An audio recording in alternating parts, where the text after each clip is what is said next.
After 15 years building my restaurant empire, I walked in to find my husband replacing me with his 22-year-old mistress. They used a legal trick to steal my company, but they forgot one thing. The real secrets were still in my hands. The spotlight was the first thing I noticed. In 15 years of running Azure Coast, I had never once used a single spotlight in the dining room. Lighting in a restaurant is architecture. It shapes how people feel before they taste a single thing. You build warmth across the whole room, or you build nothing. One spotlight in a dark dining room means someone is performing. I stood in the doorway in my travel clothes, carry-on still on my shoulder, 14 hours of Tokyo air still in my lungs, and I watched my husband perform. Julian sat at the VIP table in the bespoke charcoal suit I had commissioned for him in Milan 2 years ago. His mother Beatrice sat to his left, dripping in the pearl set I had bought her for Christmas because Julian said it would mean the world to her, and pressed against his right side, her manicured hand resting on his thigh like she'd been doing it for years, was Chloe, 22 years old, our social media manager, my social media manager. I had hired her 11 months ago because she had a good eye and decent instincts, and I believed in giving young people room to grow. She was wearing my diamond tennis bracelet, the one that had gone missing from our home safe 2 months ago, which Julian had told me was probably a miscount, probably my tired memory, probably nothing to worry about. "Sit down, Elena," Julian said, cold, rehearsed, the voice of a man who had practiced this moment. I didn't sit. "I just closed Tokyo." "You're tired," Beatrice announced to the room, swirling her wine without looking at me. "Stale. The menu has gone stale, and honestly, darling, you've lost your touch." This woman whose $340,000 in personal bankruptcy debt I had quietly paid off 4 years ago so Julian wouldn't have to watch his mother lose her flat, calling my food stale. "We have a 6-month waiting list," I said. My voice was very calm. I noticed that about myself. Something had gone completely still at the center of my chest, the way the ocean goes still in the seconds before the pressure changes and something large moves underneath. Julian slid a manila legal folder across the table. "Before you left for Asia, you signed a power of attorney for emergencies." He said the word emergencies with the particular satisfaction of a man who believes he has thought of everything. "My legal team used it to transfer your shares into a family trust. It's done, Elena. You're out. Take the severance package. Disappear quietly. Everyone moves on." Chloe gave me a small, symmetrical smile and readjusted her wrist. My bracelet caught the spotlight and threw a piece of light across the ceiling. I looked at it for 1 second. Then I turned around and walked out the door. My bank accounts were frozen before I reached the end of the block. "My name is Elena Vasquez Holt. I am 41 years old. I have 2 Michelin stars, a James Beard nomination, and a culinary philosophy I built from the ground up inside a 12-table space in the Mare district of Paris when I was 24 years old with 800 euros, a second-hand range, and a red leather notebook my grandmother had given me before she died. That notebook is the reason any of this is worth telling. Let me give you the full picture, because the full picture is the only thing that makes sense of what came next. I met Julian Holt at a Food Media Awards dinner in London in 2012. He was a hospitality consultant, charming, well-dressed, genuinely funny, with the specific gift of making whichever room he occupied feel elevated simply by his presence. He understood front of house the way I understood the kitchen, intuitively, completely, without having to think. In the early years, we were good together. He managed the business side of expansion, I managed the food, and Azure Coast grew from one restaurant in London to a brand that encompassed 3 locations, a private dining arm, a small product line, and an events division. We had different skills, and we both knew it, and for a long time, that made us stronger. What I failed to account for was what happens when one person's skill becomes indispensable, and the other person's skill becomes decorative, and the second person notices. Julian had always been peripheral to the actual food. That was fine. Most restaurateurs are. What was not fine, what I did not see clearly enough until too late, was that peripheral began to feel insufficient to him somewhere around year 8. He started wanting credit he hadn't earned. He started edging me out of investor presentations I had built. He started referring to Azure Coast as our concept in interviews where the journalist was clearly there to speak about my cooking. Small things, each one dismissible. Together, a pattern I was too busy and too trusting to name. Chloe joined the team 11 months ago. She was good. Instagram engagement went up 40% in her first quarter. Julian praised her constantly in team meetings, which I appreciated at first. I believe in praising good work, until I noticed that the praise had a quality that wasn't quite professional, a warmth that sat slightly outside the edges of professional language. I told myself it was enthusiasm. He'd always been expressive about people he liked. I told myself he was being generous with a young employee. I told myself a lot of things. The first real red flag that I failed to read correctly came in August, about 4 months before Tokyo. I came home late from a catering event, 1:15 in the morning, and Julian was on a call in the kitchen. He ended it fast when he heard my key in the lock. I asked who it was. He said the Singapore supplier, time difference. He was already moving toward the hallway, already talking about something else. I was tired. I let it go. Second red flag, September. I noticed 3 transfers from the Azure Coast operating account to a vendor line I didn't recognize. Small amounts, $2,200, $1,800, $3,400. Julian said it was a new PR consultancy he'd been trialing. He showed me a website. It looked fine. I made a note to review it properly when I wasn't in pre-service prep, and then the dinner rush began and I forgot. Third red flag, October, my safe at home. I had a diamond tennis bracelet in there, a gift to myself after the second Michelin star, something I had wanted since I was 20 and could finally, genuinely afford. Julian said it was probably somewhere else. I searched the house. It wasn't somewhere else. I filed a police report for insurance purposes. The responding officer, Constable Davies, noted no signs of forced entry and suggested it might have been misplaced during a recent cleaning. He was not unkind, but he was also clearly unconvinced that this was worth significant investigative time. I let Julian's explanation sit where he put it. The Tokyo trip was the last piece of setup, though I didn't know that yet. A prestigious culinary collective had invited me to consult on a 4-day immersive dining event. It was an honor. Julian encouraged me to go. He was enthusiastic about it in a way that, in retrospect, had a specific quality: the enthusiasm of someone who needs you absent. I packed the red leather notebook in my carry-on. I don't normally travel with it. It lives in the safe alongside the bracelet that was no longer there. I brought it because something, not a clear thought, more like a low-frequency signal my body was receiving before my brain had finished processing the data, told me to keep it close. I had no idea how important that impulse would turn out to be. I was standing in the street outside Azure Coast with $12 in my coat pocket and my carry-on at my feet when the full shape of the situation finished assembling itself. Frozen accounts. That meant Julian had moved on the banking simultaneously with the dinner ambush. That required coordination. That required preparation over time. This was not an impulsive decision made while I was in Tokyo. This was a plan that had been running parallel to our marriage for months, maybe longer, while I ran service and designed menus and flew across the world building the brand that was paying for all of it. My phone showed 3 missed calls from our head of finance, Priya Sandhu, time-stamped from 2 days ago. I had been in back-to-back sessions and had not checked it properly. I called her back from the pavement. Priya answered on the first ring. She'd been waiting. Elena, her voice was tight. Something has been wrong with the accounts for weeks. I kept raising it with Julian, and he kept telling me it was restructuring. I should have reached you directly, I know, I'm so sorry. Tell me what you found, she told me. The vendor line I'd noticed in September, the 3 small transfers, had grown a lot. Over 7 months, approximately $40,000 had moved to a company called Soleil Creative. When Priya had traced the corporate registration, it resolved to a shell entity with no staff, no address, and a sole director whose name was a variant of Chloe's last name. $120,000 had been charged to a vehicle leasing account in Beatrice's name, and from the employee pension fund, the fund Julian managed, the fund that belonged to our prep cooks and dishwashers and pastry assistants, approximately $500,000 had been transferred in 11 installments to an account in the Cayman Islands. $500,000 from the people who showed up at 5 a.m. because they trusted us. I was standing on a pavement in the cold, and my hands were not shaking. They were very, very still. The stillness of something that has gone past shaking. Priya, I said, I need you to document everything you have as thoroughly as you can and send it to no one but me. Not Julian, not anyone in the company, only me. She said she already had. She sent it while I was on the plane. Then I crossed the street and checked into the motel on the corner. The room was small and beige, and the Wi-Fi password was written on a laminated card above the desk. I didn't care about any of that. I opened my laptop. I had built Azure Coast's server infrastructure in 2015, back when Julian thought IT was something you hired and ignored. I am not a developer by training, but I learned enough to build the systems because I did not want to depend on outside contractors for the architecture of my own business. I built in a backdoor then, not out of paranoia, out of habit, the way a chef always keeps a second key to the kitchen. Julian never asked how the technology worked. That had always been his fundamental blind spot. I cracked back in through the back door at 11:48 p.m. and spent 4 hours in the financial records. The $40,000 to Chloe's shell company was documented across 31 transfers, each one authorized with Julian's credential. The car for Beatrice was a single charge, Julian's signature on the leasing contract. The pension fund withdrawals were the most carefully obscured, routed through 2 intermediate accounts before reaching the Cayman Islands, but the trail was there, and with Priya's documentation alongside my server access, every link was traceable and timestamped. At 2:14 a.m., I found Beatrice's email. It was in a folder Julian had created labeled vendor correspondence. His idea of hiding something was putting it somewhere he thought I'd never look, which tells you a great deal about how he thought of my curiosity. The email was from Beatrice to Julian, sent 8 weeks earlier. Once she signs the severance, get the red leather recipe book from her safe. The investors won't back Chloe without Elena's signature sauces. They're not backing a child playing chef, they're backing the brand. The recipes are the brand. After that, the old workhorse is entirely disposable. Make sure the safe code is changed before she lands. The old workhorse. I had paid off this woman's bankruptcy. I had bought her pearls and flown her to Nice for her birthday and sat beside her in the hospital for 16 hours when she had a gallbladder surgery scare in 2019. I had treated her with more consistent care than her own son did, and she had spent those years waiting for the moment I became inconvenient. I reached into my carry-on beside the chair. I took out the red leather notebook, my grandmother's handwriting on the first page, in Spanish, her recipe for sofrito that formed the backbone of everything I had ever cooked. 63 years of her knowledge, distilled into a worn red cover and pages soft with use. The book that was sitting in my safe right right now, the book they were planning to take, was a decoy. I had swapped it 6 weeks ago when the low-frequency signal had started getting louder, and I had needed to do something with my hands at 2 a.m., besides lie in the dark and wonder. The decoy had my handwriting, but the wrong measurements. Triple salt on the truffle reduction, sour notes in the base stocks.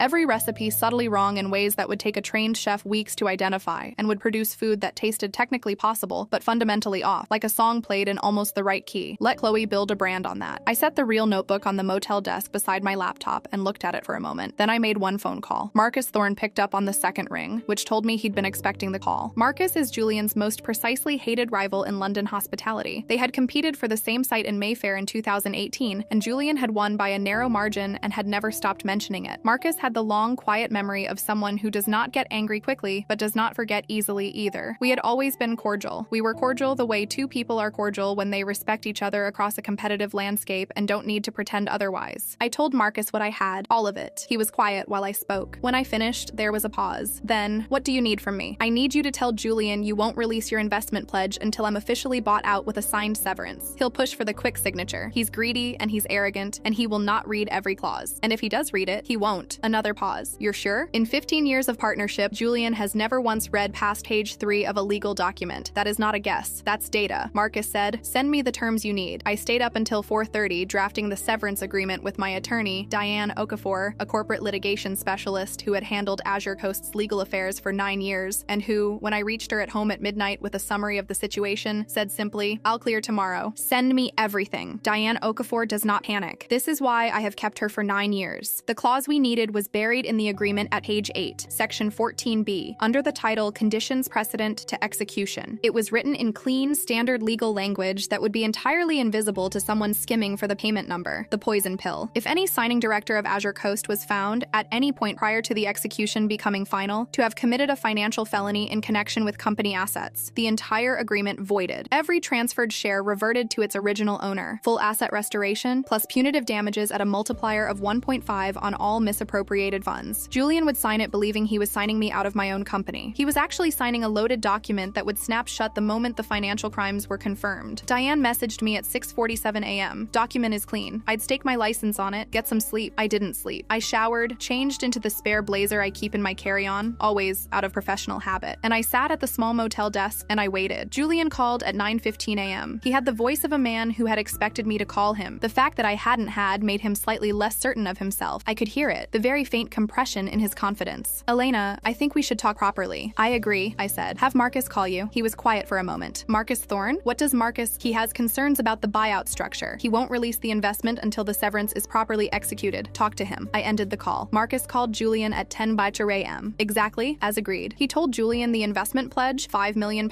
which Julian had been counting on to fund the relaunch, was contingent on a clean signed severance from all original directors. No loose ends, no outstanding claims. Julian called me back at 10:47. Fine, he said. I'll have Diane, he caught himself. I'll have my legal team review your document. Marcus needs it done today, I said. He has a board meeting tomorrow and he won't hold the pledge past it. A pause. Julian calculating. £5 million on one side, one document on the other. His lawyers would have to be quick. His lawyers would skim. Fine, he said again. Send it. I sent it. He signed at 1:32 p.m. I signed my copy with the steadiest hand of my life, sitting in a beige motel room with $12 and a red leather notebook, and sent it back to Diane with one instruction. File it now. The Azure Coast relaunch gala was scheduled for 8 p.m. that evening. Julian had moved it 3 weeks earlier than planned. I had assumed for logistical reasons, but now I understood the actual reason. He needed to debut the new Elena-free Azure Coast before I could mobilize. He had one problem. He didn't know I had already mobilized. At 4 p.m., I met Detective Inspector Sarah Hollis outside Diane's office. D.I. Hollis headed the Metropolitan Police Financial Crimes Unit, 16 years on the force, the last 6 in economic crime, specializing in corporate fraud and asset misappropriation. She had reviewed Priya's documentation and the financial records I had pulled from the server, and she had spent the previous 12 hours working with her team to trace the Cayman Islands account. She was a compact woman with reading glasses pushed up on her head, and the particular manner of someone who has looked at too much fraud to be easily surprised by it. She shook my hand with a business-like directness I found grounding. The pension fund transfers are the clearest exposure, she said. That's a straightforward breach of fiduciary duty plus fraud by false representation under the Fraud Act. The shell company payments are a bit more complex, but your server records give us the authorization trail we need. We'll be ready to move tonight. Will you need me there? She looked at me over her glasses. I'd prefer you weren't. These things go cleaner without civilian presence at the moment of execution. I said, I understand. And I was quiet, and I let a beat pass, and then I said, but I'll be there. She studied me for a moment. Don't interfere with the officers. I would never. She looked like she didn't fully believe me, which was fair. The kitchen loading dock at Azure Coast opens from the alley behind Regent Street. I had used it 10,000 times in 15 years. I knew the code, the hinges, the particular way the latch sticks on cold nights. I knew which caterers Julian had hired for the gala because I had a contact in the catering company, someone I had worked alongside for years who, when I texted at 2 p.m., asking whether the uniforms were available, replied within 4 minutes. I walked in through the loading dock at 7:41 p.m. in a black caterer's jacket, carry-on left at Diane's office, red leather notebook in my inside pocket. The kitchen was running at full volume. 27 people I had hired, trained, or both were plating dishes that used my techniques, my flavor profiles, my 15 years of refinement. None of them saw me as anything other than a late arrival from the catering team. 2 of them caught my eye and understood something was different, but were in the middle of service and could not process it in time. I walked through the kitchen and through the door to the back corridor. The sound booth was up the east staircase, a small room above the mezzanine level that housed the AV equipment for the main dining room. I had overseen its installation in 2019. I knew where everything was. I plugged in the flash drive at 7:58 p.m. The drive contained everything. Every wire transfer with authorization timestamp, every offshore account number, the pension fund receipts in chronological order, Beatrice's email, the old workhorse is entirely disposable, formatted cleanly for large format display, and at the end, the signed severance agreement, section 14B highlighted, Julian's signature large and clear at the bottom. The screens in the main dining room were 12 feet tall. They had been configured to display the new Azure Coast brand presentation, Chloe's Instagram-optimized vision of the restaurant without me in it. I set the drive to auto-run at 8:15 p.m. Then I went to find my suit. Diane had brought it to a contact at the restaurant, a pastry sous chef named Remy who had worked with me for 6 years and who had texted me at noon that day saying only, "I'm with you. What do you need?" She had my black tailored blazer and trousers pressed and waiting in the dry storage room. I changed in 3 minutes. At 8:04 p.m., I walked down the east corridor toward the main room. Through the small window in the service door, I could see the gala in full motion. 200 people, investors, press, the specific tier of London social world that attends things like this because being seen attending things like this is part of the currency they trade in. Julian was on stage in a deep burgundy velvet jacket, his microphone warm, his smile at full operational wattage. Chloe stood to his right in a dress I did not recognize, but shoes I did. Christian Louboutin, ivory satin, $1,800. They had been in my wardrobe. Beatrice held court at a round table near the front, the pearl set catching the room's light, her hands gesturing with the fluency of a woman who believed she had finally arrived at the position she had always deserved. Marcus Thorne sat in the front row in a charcoal suit, arms crossed, expression neutral. He met my eye through the glass briefly and gave the smallest possible nod. Julian began his speech. The new Azure Coast, the next chapter, a vision for modern British fine dining that honored tradition while reimagining it for a new generation. At 8:15 p.m., the brand presentation screens went dark, then they went red. I heard the room change before I opened the service door. The particular shift in ambient sound when 200 people simultaneously stop making noise and redirect their attention to the same place. The silence of collective confusion. I opened the door and walked down the grand staircase. The screens showed the wire transfers first, each line itemized, each authorization traceable to Julian's credential. Then the Cayman account numbers, clean and stark and 10 feet tall. Then the pension fund receipts. And I had made sure those were presented with the simplest possible context, because I needed the journalists in the room to understand immediately. These were the people who came in at 5 in the morning, the line cooks, the dishwashers, the prep cooks who had trusted us. Then Beatrice's email. The old workhorse is entirely disposable. The room went so quiet I could hear the ventilation system. Then the signed severance agreement. Section 14B, Julian's signature at the bottom. Julian had been shouting for security from the moment the screens turned red. 2 security guards moved toward the staircase and stopped. Marcus Thorne had stood from the front row and turned to face them with the particular stillness of a man who does not need to make threats because his presence is the threat. They stopped. Nobody touched me. I reached the main floor. My heels on the parquet, the microphone from the AV podium in my hand, 200 faces turned toward me. Julian was staring at me from the stage. Something had happened to his expression. The rehearsed quality was gone, and what remained was rawer, younger, the face of someone who had believed completely in their own plan and was watching it disintegrate in real time. I said, "You forgot to read the fine print, Julian." The signed contract filled the screen. His signature, his ruin. From outside, distant, then less distant, sirens. Beatrice grabbed the edge of her table. The pearls shifted at her throat. Chloe was crying, and I registered this without satisfaction and without discomfort. It was simply information, the way all things had become information in the last 20 hours. The security guards had understood by then that the evening had moved beyond their job description and were waiting for the officers who arrived at 8:22 p.m. Through the front entrance, D.I. Hollis and 4 colleagues from the Financial Crimes Unit, moving with the unhurried efficiency of people who had done this before. Julian looked at me. The stage lights were still up, and in them he looked exactly what he was. A man in a very expensive jacket who had built nothing himself and had spent years resenting the person beside him who had, and who had ultimately chosen to take rather than create. "You're a monster," he said. It was quiet enough that the people near the stage heard it. I straightened the cuffs of my blazer. "No," I said. "I'm just the chef." I let the sirens get all the way to the door. "And you've been served." Julian was arrested that evening on 4 counts, including fraud by false representation, breach of fiduciary duty, and misappropriation of employee pension funds. Beatrice was detained for questioning in connection with the email and the conspiracy to obtain the recipe book. Chloe, whose involvement was limited to receiving payments through the shell company, ultimately cooperated with the investigation and provided testimony that accelerated the case considerably. Her attorney struck a deal. She kept very little of what she'd been given. The signed severance agreement executed as written. Section 14B voided everything Julian had transferred. Every share reverted to me. The punitive damages multiplier meant Azure Coast's full asset value returned at 150%. D.I. Hollis told me 3 weeks later in a brief update call that the Cayman Islands account had been frozen through international coordination within 48 hours of the gala. Recovery of the pension funds for the staff was complete within the month. I stood in the kitchen the morning Azure Coast reopened, under my name alone for the first time in 11 years, at 6:47 a.m., and I watched my team come in. Remy first, as always, then the prep hooks, then the line. They came through the loading dock the same way they always had, at the hours they always had, because this was the place they had chosen to give their skill and their time, and that deserved to be protected. I took the red leather notebook from my inside pocket and put it back in the safe where it belonged. Marcus and I had a long conversation over dinner about the future. He is now an investor, a legitimate one, with documentation I drafted carefully and Diane reviewed twice. He brings what he brings. I bring what I bring. The terms are clear and equal, and I understand every clause. Beatrice lost the pearl set and the leased vehicle as part of the asset recovery. Last I heard, she had moved to her sister's flat in Bristol. She has not contacted me, which is the most comfortable relationship we have ever had. The recipe book stays in the safe, but some mornings, early, before the kitchen fills, I take it out and read my grandmother's handwriting on the first page and remember why I started. 800 euros,